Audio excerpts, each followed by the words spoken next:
So projection formulas for chiral molecules. So configuration of molecule, as you said, it is a three-dimensional structure. So it is not very easy to depict it on a paper. You cannot see three dimension in a two dimension because your paper has got only two axes. You cannot see the third y z axis. So how to visualize your structures, chiral molecules on two dimension? So this were done through a projection formulas. Okay, projection. So there are following four two-dimensional structures are known as projection that have been evolved. So there are four types, that is projection, Fisher's projection, Newman's projection, Saar's projection, flying wedge projection. So these are the four methods where you can see your three-dimensional structures. There is a way where you can depict your three-dimensional structures on a two-dimensional paper plane. So let's go one by one. So what is the first one? First one is a Fisher's projection formula, that is straight line and a horizontal line. So straight line is away from the viewer. So if it is on a horizontal line, it is away from the viewer. The structure, so you see in the dotted lines that your COH and CH2OH, they are away from the plane. That's why they're shown on a dotted lines. Whereas your H and OH, which are towards the viewer, so that's why it is shown on a dark line. So this represents your dark line, and the dotted line represented whether the substituents are towards the viewer or away from the viewer. According to that, you can classify. So which are towards you, that are given by your horizontal line, that is H and OH are an order, which, and the things which are on the, which are away from the viewer, are represented by a vertical line. So COH is on the top and your CH2OH is on the bottom. So this is how you represent in a Fisher's projection formula. So when you rotate the Fisher's projection formula by 180 degree, you get an identical compound. So when there is a rotation of 180 degree about the axis, which is perpendicular to the plane of paper, gives an identical structure. Whereas when the similar rotation is done by an angle of 90, you get an non-identical. This has to be remembered. So if you try to rotate it by 180 degree, you get the identical compounds across an axis.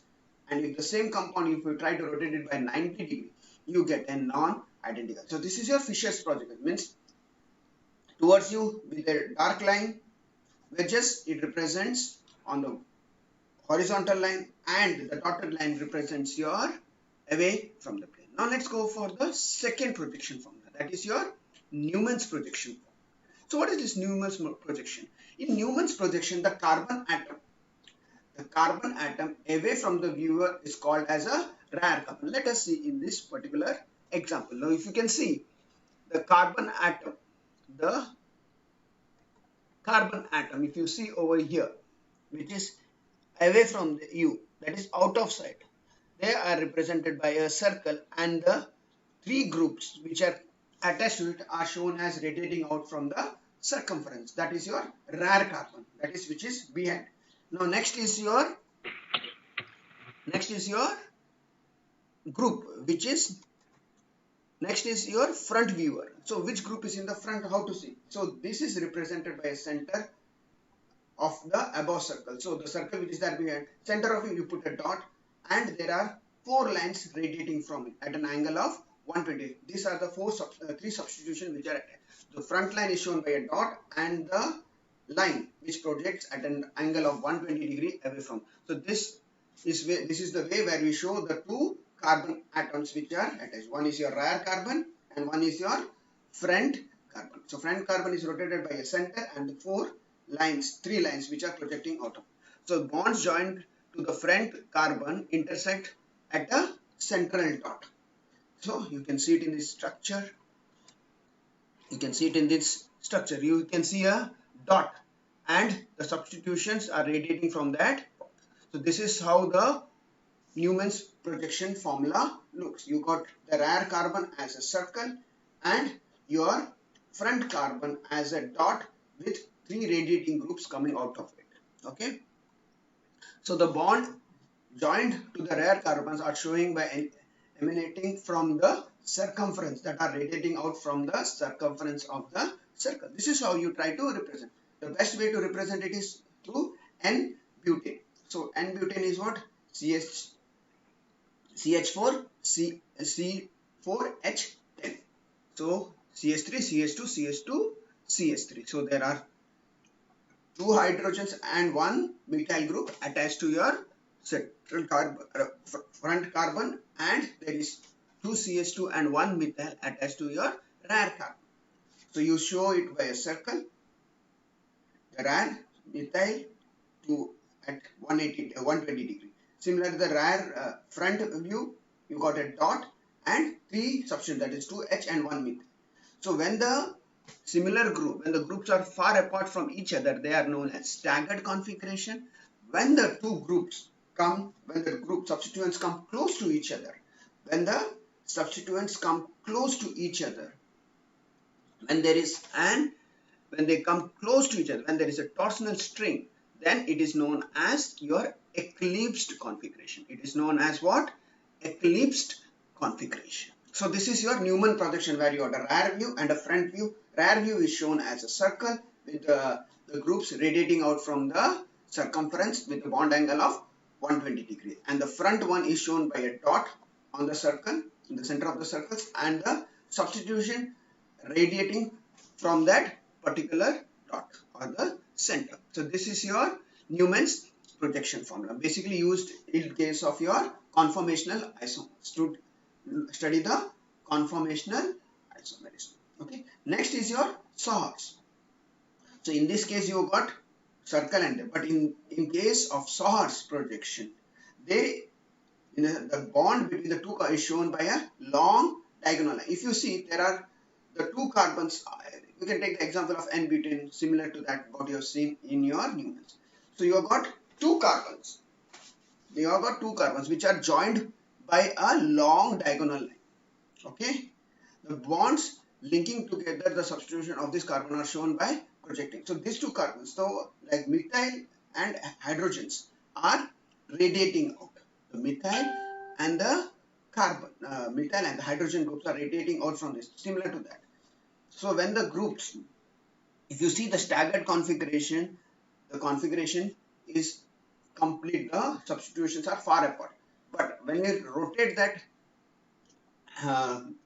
when you rotate the carbon-carbon single bond in such a way that the similar groups come close to each other, that is known as your eclipsed form. Similarly to that you have seen in your Newman's.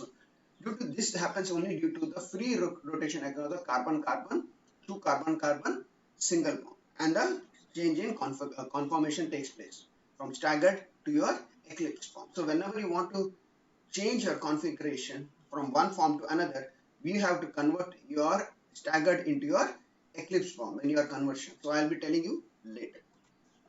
The next is your flying wedge formula. So this is usually for to represent your enantiomers. So enantiomers are depicted by this particular structure. So they are at the four angles of your tetrahedron. The groups, okay, the groups which are towards you are shown by COH and H in a dotted line. OH and CH, one is front and one is behind, and other two are away from, and the two groups are separated. So flying edge is nothing but similar to your fishes. Only thing is that it is shown in a tetrahedral where that is shown as a straight line. In case of Fisher, it is a straight line, whereas in case of your flying wedge, they are shown as a tetrahedral angle.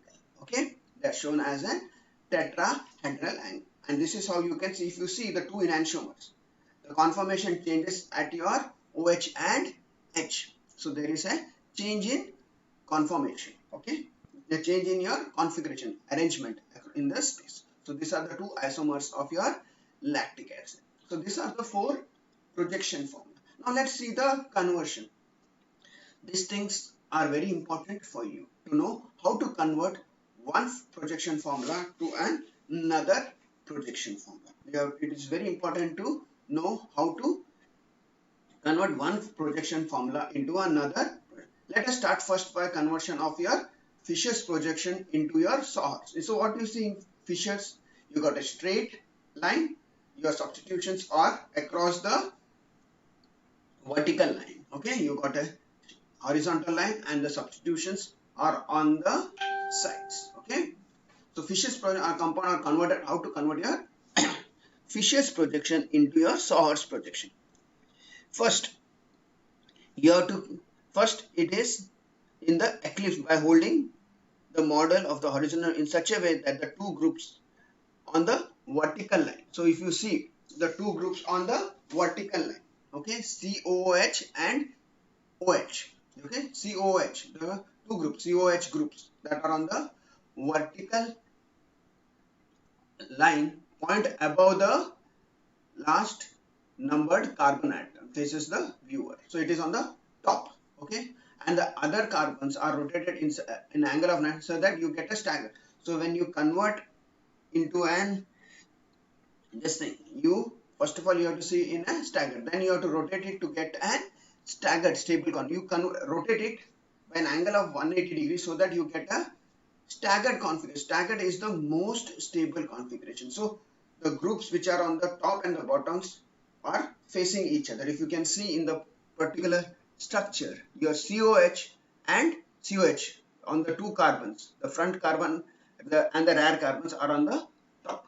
If you see in this, your OH and H, if you see OH and H, they are on the left hand side of your two carbons, and your other side also contains OH and the H. So this is your eclipse form. So whenever you want to tell this is the most unstable, eclipse are the most unstable because there will be a lot of it. So you rotate the C2 C3 axis in such a way by an angle of 180 degree so that you get an staggered conf, and the staggered projection formula is one of the most stable because there is least interaction between the groups which are attached to the two carbon atoms. Okay, so first thing you have to look at the two carbons, then see the groups, similar groups on the top, and then locate right hand side, left hand side. So you get your eclipse configuration. So now then after getting the eclipse configuration, then you have to rotate it, okay, in 180 degree angle. So get your Sawhorse formation projection formula, which is the most stable. So this is how you convert an Fisher's projection formula into a Sawhorse projection. Now the next is conversion of your Sawhorse into your Fisher's projection. So what you have to do? So the most stable configuration, what did I say in Sawhorse projection formula, is your staggered configuration. So your similar groups are on the opposite side. Now to convert it into your Fisher's projection, you have to rotate it by 180 degree. And what did we say earlier? When we rotate the structure by 180 degree angle, their compounds are identical in nature. Okay. So when you rotate it, so what happens? Your two methyl groups come, your two methyl groups comes to each other. Your H and Br are on the same side. H and Br are on the same side. So now you convert it. Take the front carbon. H is on the left hand side. Brom is on the right hand side. And your methyl. Go to the second carbon, rear carbon. You see methyl down. Your H is on the right hand side and your bromo is on the left hand side. This is how you can convert your Sawhorse projection formula. You have to first thing is that you have to write it in your stable Gauss formula where the two groups, similar groups, are on the opposite side. Then you have to rotate it so that it comes into your eclipse conformation. So when it comes to your eclipse configuration, then you have to see the front carbon and the rear carbon, and then according to the rotation, write CH3, H and bromo. That is in your, if you see, it is in your clockwise direction, and in this place it is in and CH3H and they are in and. So you have to look out for this conformation, and according to that you have to put it. So this is how you convert your Sawhorse projection formula into your Fisher's projection formula. Now the next is conversion of your this is how you do it. So you take another example is given over here. You have to do accordingly. Look out for the frontal carbon and rear carbon. Then you have to draw the structure, then rotate it, and this is how you convert your Newmans into your Sawhorse to Newman and then to Fisher's. You have got this staggered configuration. So you weave it according to that into your Newman's projection formula. And once you do into your Newman's projection, that is your staggered, you convert into your eclipse. And once you get into your eclipsed configuration, then you have to see which groups are near to each other. And according to that front and back carbon, you can write your Fisher's projection formula. Hold it in and vertical, keeping the frontal end towards you. You can write your, convert your Sahor's to Newman's and then to your Fisher's projection formula.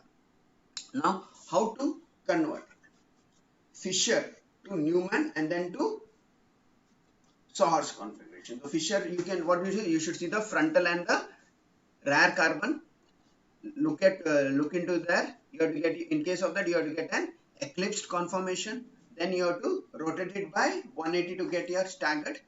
Then according to that, then you have to see the front and the back, and you have to connect the two carbons by a diagonal line, and according to the position you have to write it, and thus you will get a staggered Sahor. So this is how you do the conversion from your Fisher, Newman to Sahor's projection formula. The next is conversion of your Fisher's projection into the flying edge. The flying edge, what is this?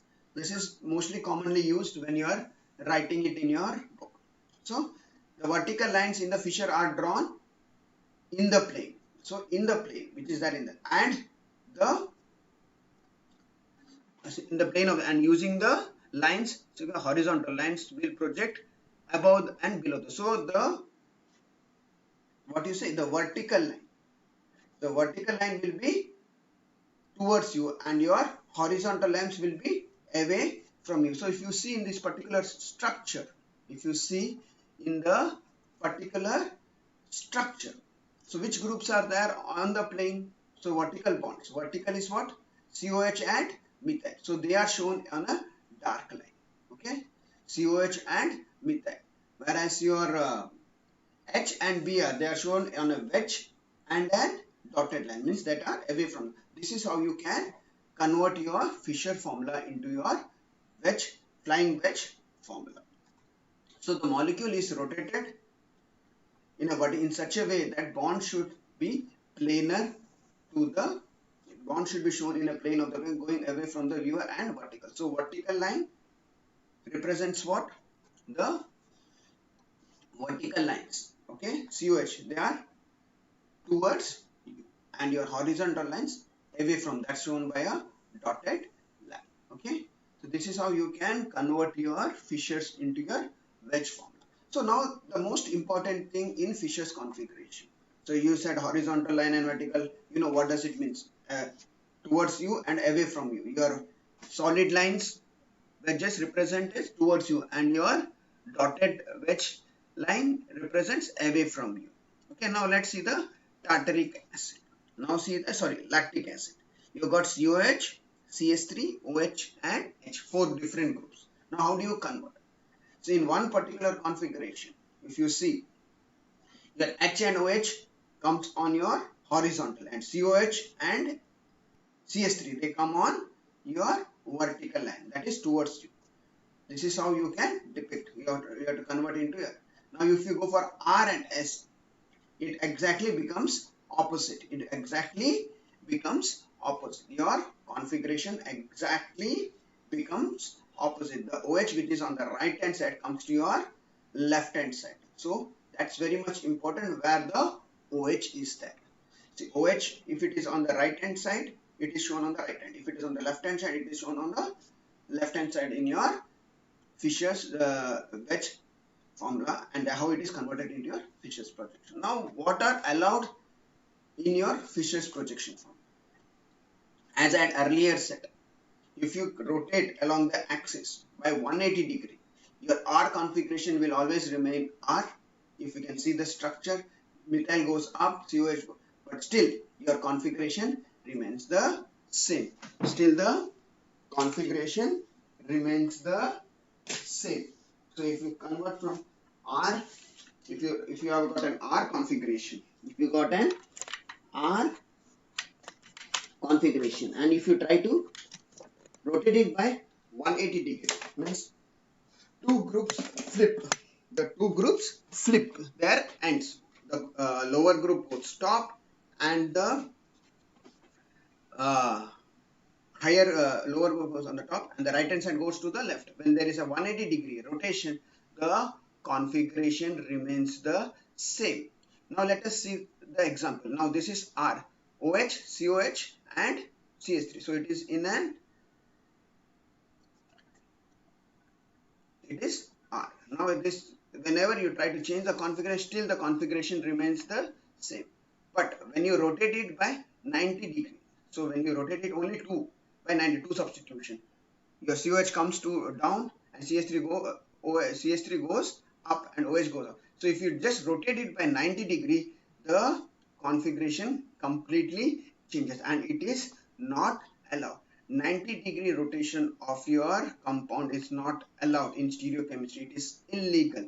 You will get a change in configuration. So if one group in fission is held steady and other 3 groups are rotated clockwise and clockwise. So what happens if you hold one group and change the position of other, still the configuration is retained.